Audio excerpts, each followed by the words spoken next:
I had just managed to get my daughter to sleep when my phone rang. It was my mom, Brenda, sobbing like she was at a funeral. "Sarah, your father posted 10 photos of Lily on Facebook this month, but only one of me. Does he think that Brad is more important than his own wife?" I rubbed my temples, feeling a migraine coming on. "Mom, Jesus Christ, it was a kindergarten assignment. Stop overthinking it." Not even 5 minutes later, she called again. "I just checked the credit card statement. Your dad spent twice as much on Lily as he did on me. Don't bring the kid over next month. I can't look at her without feeling sick." "Fine," I said, barely holding back a scream. "Whatever. Honestly, it's my dad who's going to be pissed about not seeing his precious granddaughter, not me." I finally drifted off to sleep, only to be jolted awake by a ringtone loud enough to wake the dead. "Sarah, I can't sleep." Brenda's voice was manic. "You need to arrange a marriage for Lily tomorrow. Find her a fiancé. Once she belongs to another family, your dad won't be able to get his hands on her." My brain short-circuited. I finally snapped, screaming into the phone. "Are you seriously competing with a 5-year-old right now? She's a baby. An arranged marriage? What is this, the dark ages? If you can't sleep, go pop a Xanax and leave me alone." I hung up, thinking my anger would shut her up. Brenda usually plays the role of the fragile, submissive housewife. I didn't think she'd actually do anything crazy. I was wrong. The next morning, my phone was blown up with 999 plus notifications. WeChat was frozen from the sheer volume of her spam. My anxiety spiked. Brenda is 50 and has high blood pressure. If she stayed up all night raging, she might actually stroke out. I called her back.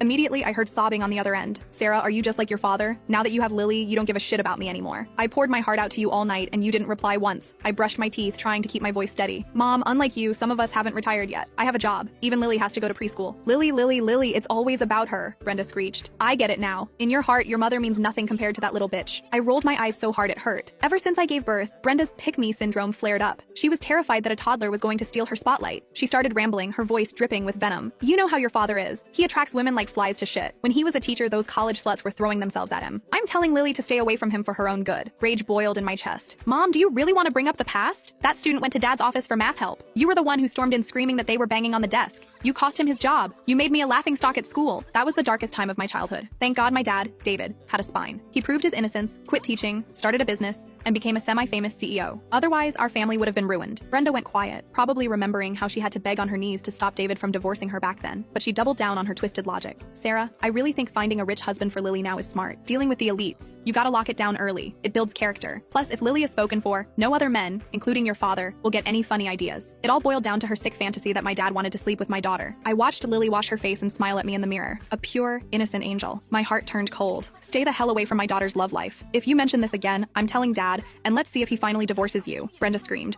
cursing me out, calling me an ungrateful brat who threatens her own mother. I hung up, hugged Lily, and kissed her soft cheek. I dropped her off at the prestigious private preschool and went to work. But around 3 p.m., I got a call from the teacher. "Mrs. Sarah, is your mother Mrs. Brenda Song? She's here with a strange man, and she's hysterical. She's trying to forcibly take Lily. You need to come now." My heart hammered against my ribs. I abandoned my meeting and sped to the school. At the gate, a crowd of parents was watching Brenda wail, snot and tears running down her face. "You don't understand. My daughter